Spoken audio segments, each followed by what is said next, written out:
Oh, great. Okay. So this is interesting. So I've been getting this card for a lot of the other signs, which is this one here, which is the Ten of Cups. So money means to you that it's a way to support the people that you care about. It creates a lot of emotional stability for you.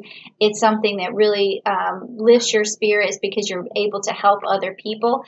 But let's also just get clarification for that. Yep. So that's your door to value is money means that it opens up doors for you. It opens up doors for your family. It opens up doors for the future. And it's just something that helps your emotional well-being. So that's a good relationship to have to money because it's all based on helping others and based on your emotions. Now, secondly, the card that we're going to pick is about your relationship to the energy of money. And we don't often think of, say, inanimate objects as having energy, but they do because they do have molecules just like everything else on a subatomic level. And then we also they also circulate, and they circulate through different hands, and they pick up different energy depending on where they've been. So what is your relationship to that energy? Is it good? Is it bad? Let's just check it out and see. Okay, so it's a good energy because it makes you feel that energy when you have the money in your hand. It makes you feel like you have some pride and you're glad that you made it, and that it gives you a sense of status and a place in your community and security. And that also it helps you to provide for your pride, because when you think of lions and lioness, they have a pride and they have to provide. So it makes you feel like a good provider and like you're accomplished. So that's what the energy of money does for you. But this also, just check out another, clarification card, same thing. Okay, so you got the angel of strength. So it makes you feel that there's some strength when you have this money in your hand, like you feel like a stronger, more secure.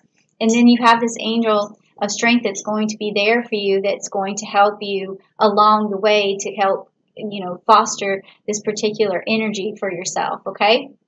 So the next card is going to be, what does money offer you? So once you have it, what does it do for you? Does it help? Is it helpful? I mean, does it create good energy for you? So let's see. Okay, so yeah, again, we have the Ursa Minor, which is the cub bear. So the mama bear takes care of the cub bear, the she bear. She oversees this cub. And so what happens is when you have the money, it offers you this ability to provide and the ability to protect the people that you care about and your loved ones. So it does offer you something very good and very spiritually great. And then this is the clarification card, which is the woman holding the coin. She also has a cat right there too.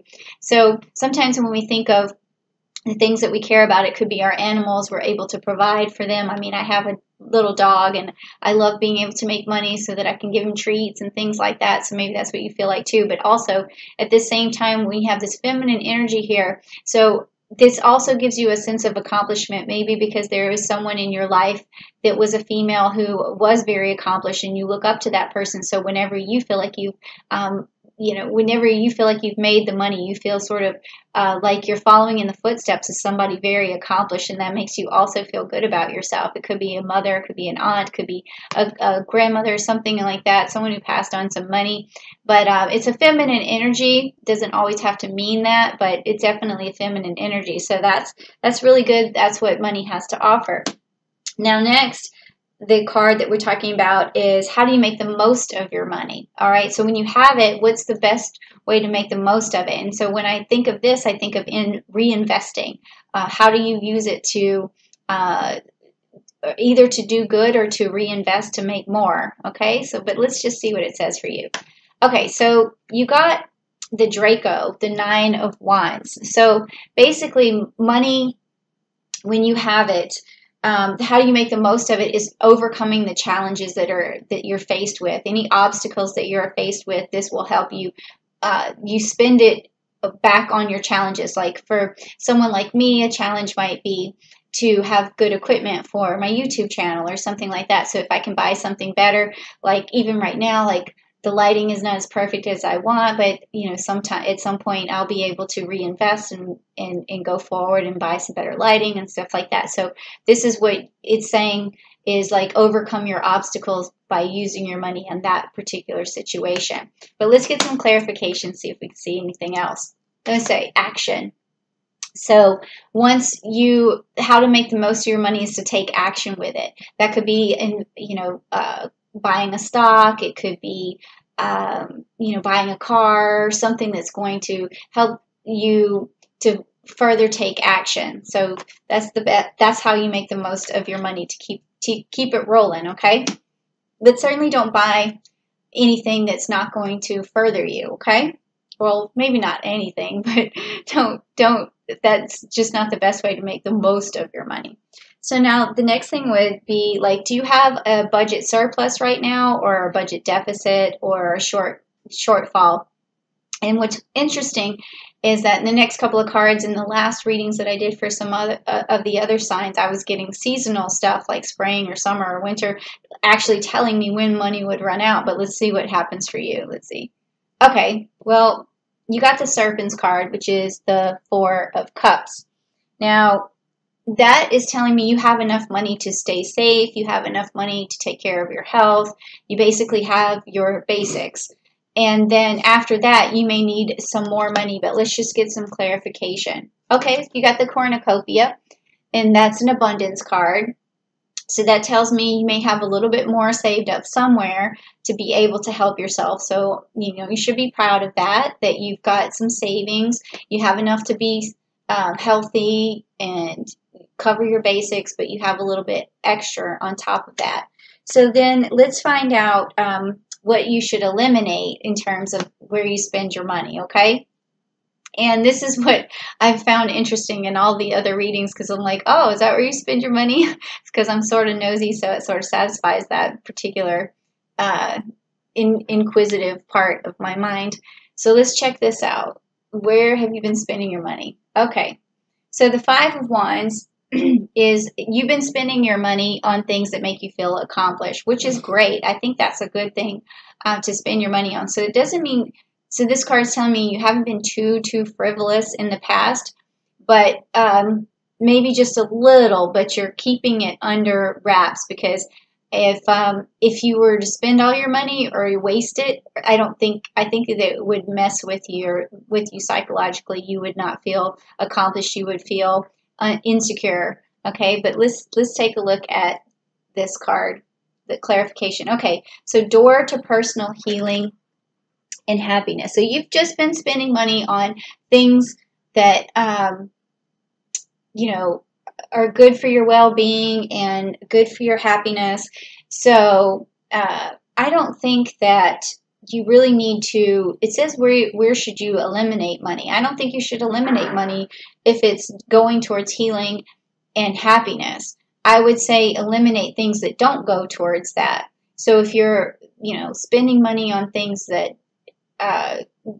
don't have to do with your health or bring you some sort of happiness inside, then it's not worth it. It's wasteful. So just don't waste your money on things that don't lead to this. So I am sort of feeling this energy that you've been wanting to tone the money down. So and maybe you look back at maybe your Amazon account, or you look back at your checking account and you say, why did I even spend that money? So it's that extraneous stuff that's not leading to happiness or health. It's just something that you've been buying. So just eliminate that. Okay? Eliminate the extras. Okay. So now it says, what is the next realistic financial goal for you? So we're going to look at, again, hopefully I'll pick a timing card, just like the ones that I have done in the past that tell me, when a realistic goal is for you to actually have accomplished more money. I think it's going to be on June the 30th anyways, but let's just see what the cards say. Okay, so it says it's the Seven of Swords. So that tells me 7 months from now is a realistic goal for you. So I want you to, when you strategize on June the 2nd, is to think 7 months ahead. And then by the end of the 7 months, you would have reached a goal. But make that goal attainable that you're writing out for yourself, something that you can really do for 7 months and really make it count. So that's a good time. It's like slightly after Christmas. So maybe one of the things you don't want to do I don't know what country you live in. Maybe you don't even celebrate Christmas, but it is a time of spending. Sometime in December, a lot of people spend a lot of money, so maybe try to cut some of that down so that when you roll out of that season, you feel more accomplished, like you still have a lot and you still are reaching your goals, okay? So I think that's a good way to look at that. And then, so let's see what the clarification is on that. Okay, Healer of the Ages. Okay, so this card means that do things that satisfy your soul. So if it doesn't satisfy your soul, then you don't need to spend your money on it. So that's pretty much, if it doesn't make you really happy, then you don't need it, all right? And then the next thing is, how do you get to your goal more quickly? So what can you do to expedite this abundance that you're going to have in 7 months? So let's check it out and see. Okay, so this is the 10 of Swords, and it's got the Libra energy. It's got all the air sign energies. That means in order for you to expedite your goals, you're going to have to put your best foot out there. You're going to have to really open up your heart chakra, give some unconditional love, open up your throat chakra, really communicate with people. And then also you have this Aquarius energy. So you're going to want to open up your crown chakra and your third chakra so that you can really feel like the vision for yourself. So you're going to have to communicate your vision to other people. So all of this air sign energy, which you should be good at, is going to help you manifest these 10 swords, help you manifest that money at the end of that 7 months, or maybe this is when it's going to pay off in 10 months because you did such good work. All right, so the last card is, what is the best thing I can spend my money on?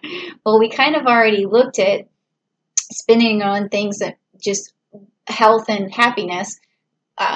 And happiness, like I said, doesn't come from all material things. You have to remember that. So let's see what this last card says. Okay, so it's the Fool card. All right, so this tells me that the best thing to spend your money on is taking a few risks, okay? And I think a really good time to take a risk would be, I would say on June the 21st with the new moon, the solar eclipse. That would be an excellent time. Okay, because things are going to wrap up on June the 5th with that strawberry moon, with that lunar eclipse. So maybe by June the 21st, if you want to look into your investments, or you want to take a leap of faith and try a new job or a new project or something, it would really be a good time for that, would be on the 21st. So that's a good place to spend your money, is on a new adventure or a new avenue to make money. So if it's, I always think of what I do, which is like starting a YouTube channel. If you need to buy equipment for that or something of that nature, or if you want to start a new job and you needed just a few more clothes or something for it, just whatever leap of faith or whatever you're starting, do a little bit of investing there. But let's get some clarification too in the reading. Let's see. Okay, so it's a woman holding a heart. So another way of spending your money, or the best way to do it, again, is for unconditional love for yourself and healing for yourself. So if you need to get a massage, if you need to maybe if you're a female, get your hair done or something like that, or if it's buying some products that relax you, like incense or candles or something like, it's a good time to spend money on that, or even just a time to reach out to someone who has like a hot tub or something and go relax in there, or a sauna or something like that. It's okay to spend your money on a few things that are going to nurture you and help you, because when you're taking this big risk, you might need that at the same time, is making sure that you take care of your body, because that's also going to put a lot of positive energy into your soul, and then it's going to radiate back out, and it's going to, through law of attraction, attract a lot of good things for yourself, a lot of money and prosperity. And so in 10 months, after you followed through your plan with 7 months, you're going to see a lot more money for yourself.